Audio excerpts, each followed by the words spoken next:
Jnanakosha, Puranas. सर्गच्च प्रतिसर्गच्च वंशो मन्वन्तराणि च वंशानुचरितं चैव पुराणं पञ्चलक्षणम्. Bhagavata Purana. Description of the dynasty of Vaivasvanta Manu. King Parikshit requested Shukadev to describe about the dynasty of his contemporary Manu, Shraddhadev. Shukadev said, Parikshit, I describe about the dynasty of Manu in short because if I go in detail, it will not be completed in hundreds of years. Manu Shraddhadev was the son of Surya and Sandhya. Name of the Manu's wife was Shraddha. They did not have any child initially, so they organized a Putrakameshti Yajna under the auspices of their family teacher Vasishtha. But right amidst the proceedings, the queen Shraddha prayed the Brahmins to bless her for a female child. The Brahmins made offerings as per her wish. Consequently, a girl instead of a boy was born to them. She was named Ila. But the king requested Vasishtha to transform her into a boy. Vasishtha did the same, and the boy thus obtained was named as Sudhyaman. Tale of Sudhyaman. One day Sudhyaman had gone on a hunting excursion. Riding the horse with his ministers, Sudhyaman reached a forest at the foothills of Meru mountain. The forest was the nuptial abode of Lord Shiva and Mata Parvati. As soon as Sudhyaman and his companions entered the forest, they all, even horses, got converted into females. Relating its reason, Sukadev said, once Mata Parvati was sitting naked in the lap of Lord Shiva when suddenly some great sages arrived there to have a sight of Lord. Mata Parvati sunk with shyness and ran to don some clothes. When the sages saw that Gauri and Lord Shiva were enjoying intimacy, they moved at once to the hermitage of Naranarayana.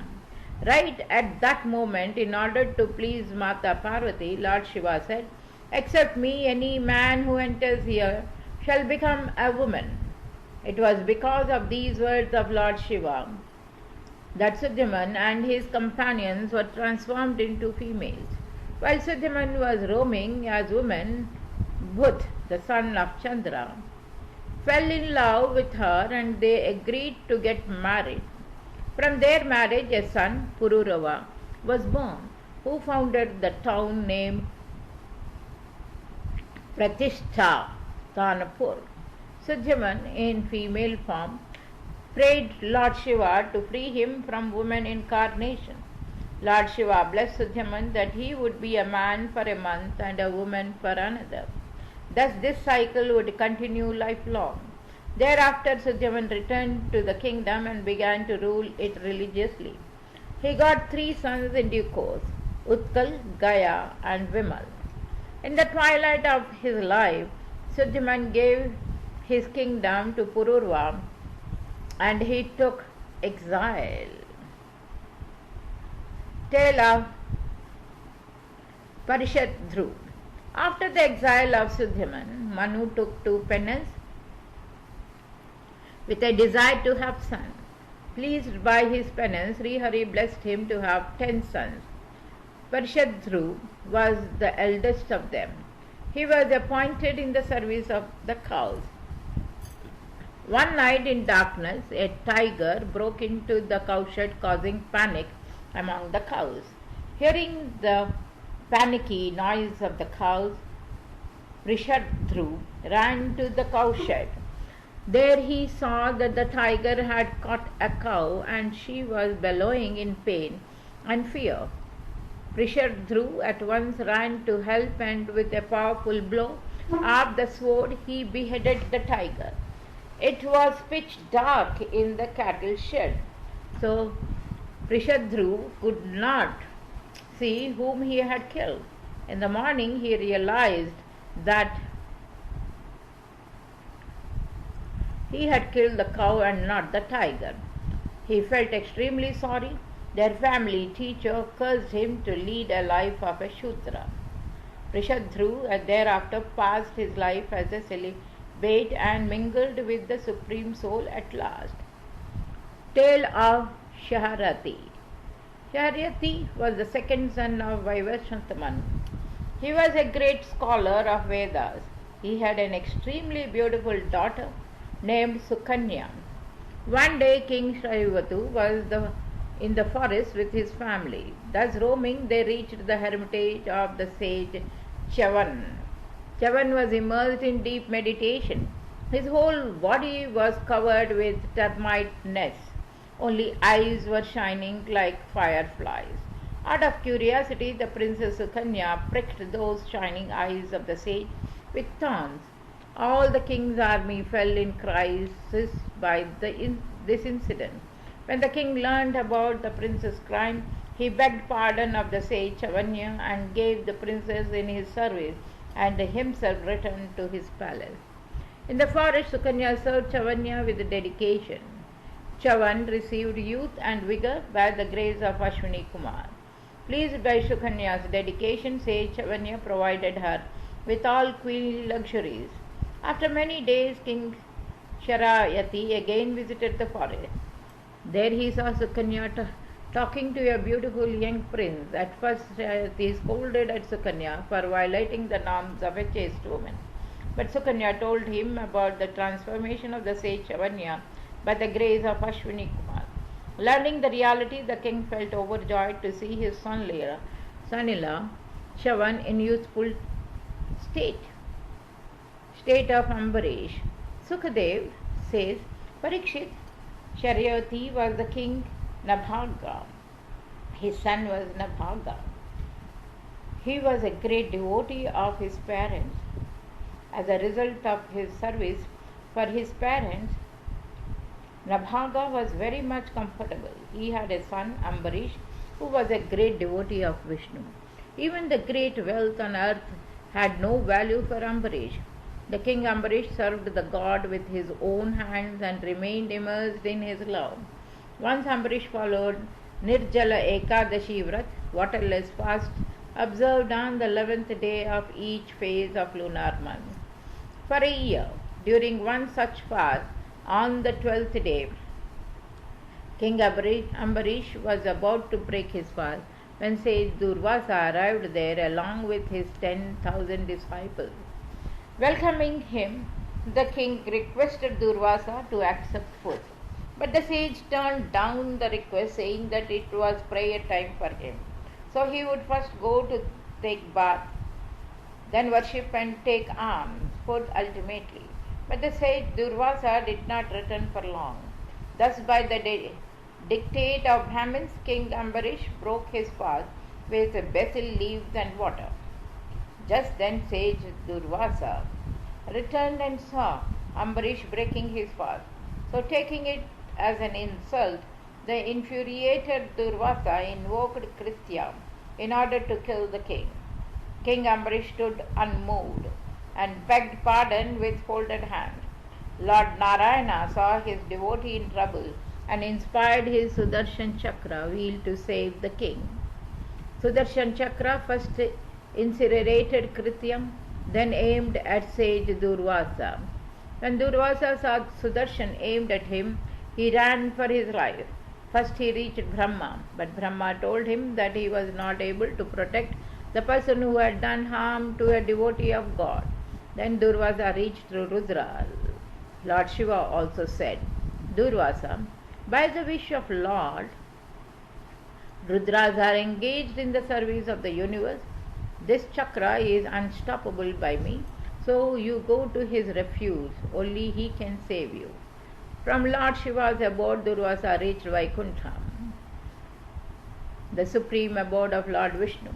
He was feeling intense heat of the wheel. So shivering with fear, he fell at the Lord's feet and said, O endless, you are the only venerable of all the saints. O Lord, I have committed a great crime against your devotee. O Lord, please save me. Seeing sage Durvasa in his refuge, Lord Vishnu said, Durvasa, I am bound to my devotee. I am not independent, as the devotee abdicate their everything to receive me. Similarly, I am also devoted to my devotee, so I too can't protect you. Go to the person who you wanted to hurt and pray him. Only he can save you from the chakra. Thus, by the dictate of God, aggrieved Durvasa returned to the king Ambarish and fell at his feet. Ashamed of the sage act, King Ambarish prayed God, O Lord, if I had done any pious deed, may it be enough to calm you, and may the heat that torments this Brahmarishi quenched. Thus, by the prayers of King Ambarish, Sudarshan was quietened and returned to its position on Lord's finger, and sage Durvasa recovered from his suffering. He blessed the king and laughed. Description of the Ikshvaku dynasty. Sukadev says, once Shraddhadev Manu sneezed violently. From his nostrils a son was born. He was named Ikshvaku. Ikshvaku had 100 sons. Vikushi, Nimi, and Dandak were the eldest three of them. Vikushi. Once Ikshvaku sent his eldest son Vikushi to collect tubers for the offerings to be made to their ancestors. Vikushi collected the sacred tubers, but he himself was feeling tired and hungry, so he ate one of them. He gave the remaining tubers to his father. King Ikshvaku gave those tubers to Guru Vasistha for offering to the ancestors. Vasistha informed the king that the tubers were defiled and not fit for offerings. Thus told by Vasistha, Ikshvaku learned the deed of his son and expelled him out of his kingdom in anger. Vikushi passed his life in exile and returned home only after the death of his father. He became famous as Shashad. Puranjay. Puranjay was the son of Vikushi. He is also famous as Idravaha and Kakustha. A fierce battle had taken place between the gods and the demons. In the battle, the gods had sought the help from Puranjay, but Puranjay stipulated that he would fight only when Indra agreed to become his vehicle. From God's inspiration, Indra took the guise of a big and heavy ox and bore Puranjaya on his back. When Puranjay rode on the ox and trained his divine bow and arrows, all the gods prayed to him. Since Puranjay had taken seat near ox's hump, he came to be known as Kakushta. Puranjay fought a fierce battle with the demons. Thus, in no time, Puranjay defeated the demons and captured their towns, wealth, luxuries, and every other thing, and gave them to Indra. Since Indra had acted as his vehicle, hence Puranjay is also known as Indravaha.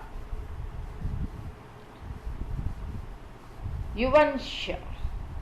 In the lineage of Puranjay had occurred a king named Yuvanshwa. He had no son, so in desperation he gave up his kingdom, accompanied by his queens, came to stay in the forest. There he organized a grand yajna, Indra Yug, with a desire of a son and in the auspices of the great sages. The yajna lasted day and night, but during the yajna, Yuvanshwa felt extremely thirsty, and without giving a thought, he drank some of the water from urn that had been sanctified with mantras. Since the water was meant to produce a child, Yuvanshwa begot a child with auspicious signs. Immediately after birth, the child began to cry for milk. So, to quieten him, Indra put his index finger in the child's mouth. Since then, the child got the name Mandata. Mandata became a great emperor. He was also known as Dasyu because his robbers like Ravana had an inherent fear of him. Mandata had deep self-learning. Still, he organized many grand yajnas. Mandata had 3 sons, Purukuta, Ambarish, and Muchukund. He had 50 daughters also. All of them were married to the sage Saurabhi. Trishanku.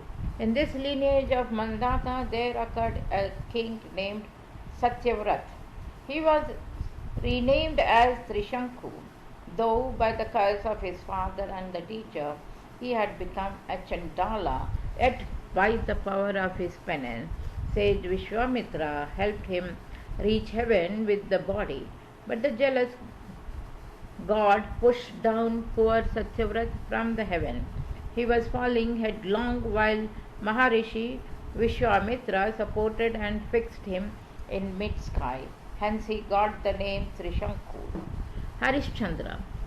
He was the son of Trishanku. For him, two great sages, Vishwamitra and Vasishtha, had cursed each other and acquired bird forms and kept on fighting for many years. Harishchandra had no son. With a desire to have a son, Harishchandra worshipped Varunadev. By the grace of Varuna, he got a son named Rohit. Caught in the love for his son, Harishchandra forgot to organize yajna to pay his thanks to Varuna. Rohit too had fled to the forest to save his life when he learned that his father wished to sacrifice him. He stayed there for long. Back there in kingdom, Harishchandra acquired a deadly disease of dropsy as a result of Varuna's anger. Having learned that his father's illness, Rohit tried 5 times to return to the kingdom, but every time Indra forbade him. Thus he stayed in the forest for 6 years. But in the 7th year he bought the middle son of Ajigarath and took him to the kingdom to be used as a votive animal. There he handed the boy over to his father. Thereafter King Harishchandra organized a grand yajna and pleased Varuna. Pleased by their unshakable faith in truthfulness, sage Vishwamitra blessed Harishchandra and his wife and preached them about metaphysical knowledge. Sagar.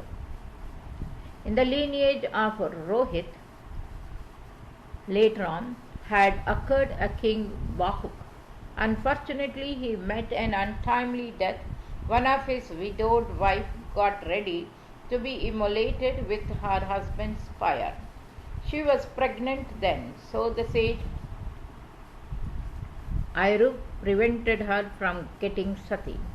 When her fellow queens learnt about her pregnancy, they fed her with poisoned food, but the poison proved ineffective on the unborn baby. The baby was born in due course with poison, so he came to be known as Sagar.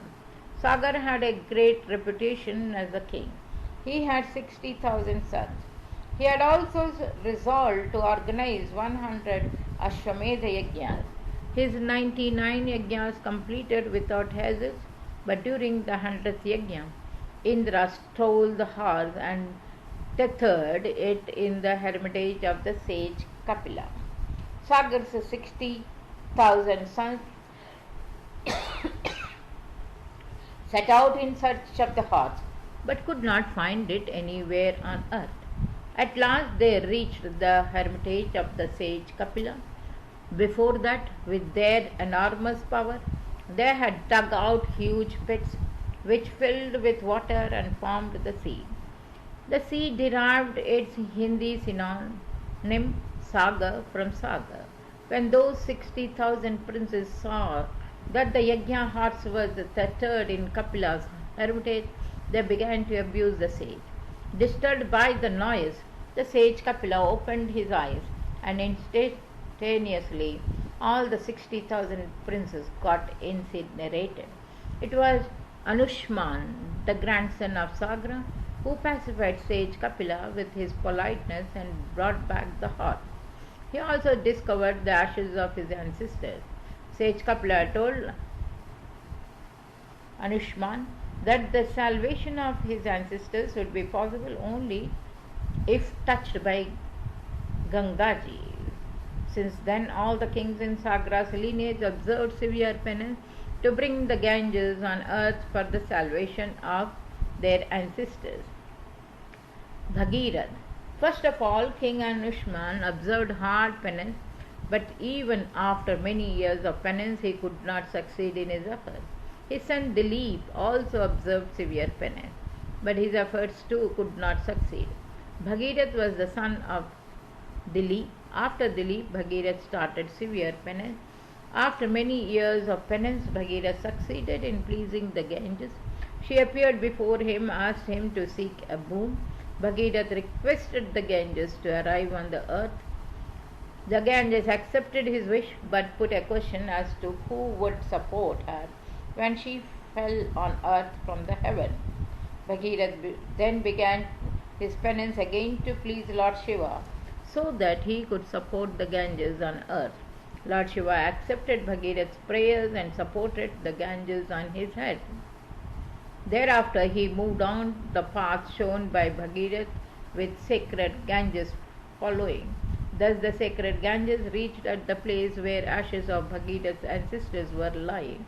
The holy waters of the Ganges washed and ashes to the confluence at Ganga Sagar.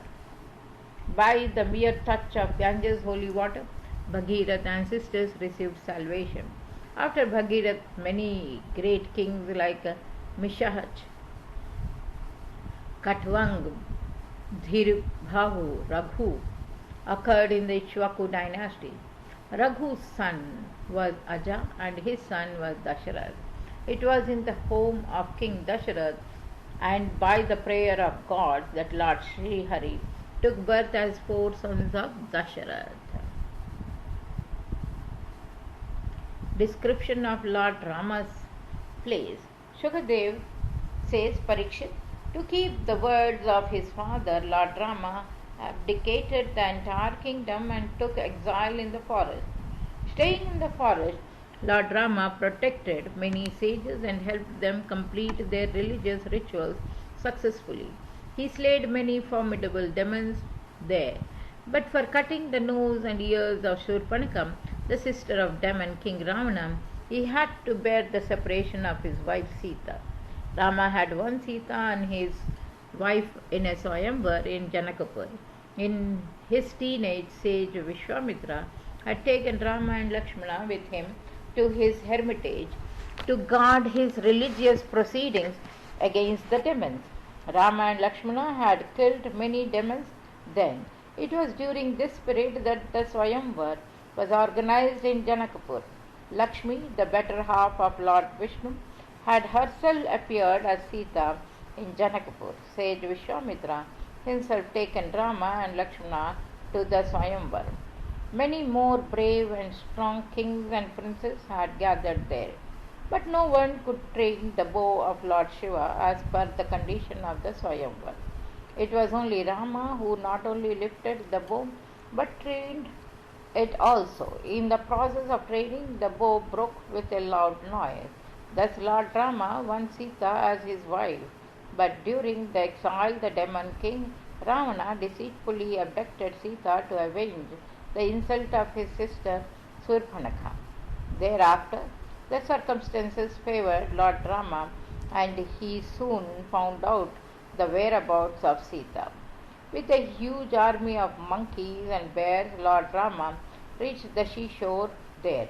He prayed to the sea to make way for him, but the sea did not pay heed to his prayer. So angrily he got ready to evaporate the sea.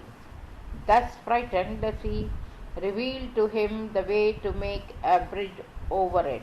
Lord Rama then built a bridge over the sea and landed in Lanka. A fierce battle followed in which Lord Rama and Lakshmana together slayed the demon king Ravana, his brother Kumbhakarna and Meghna, the son of Ravana. Thus they got Sita free from Ravana's captivity. Crowning Vibhishan, the brother of Ravana, as the king of Lanka, they returned to Ayodhya on Pushpak Viman. Brahma Rishis crowned Rama as the king of Ayodhya. All the 3 worlds became happier, healthier and wealthier. Bharata, Lakshmana, Satrughna and Hanumanji stayed forever in the service of Lord Rama, always following the moral dictates and put an example for the world of high morals. As a king, Lord Rama also organized Ashwamedha Yajna. Chandra dynasty. Sukadev says, Parikshit, now I narrate about Chandra dynasty. Many great and pious kings like Pururava had occurred in this dynasty. Chandrama was the son of Atri, the son of Brahma.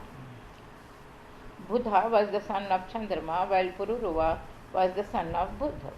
Ila was the mother of Pururava. He was very virtuous.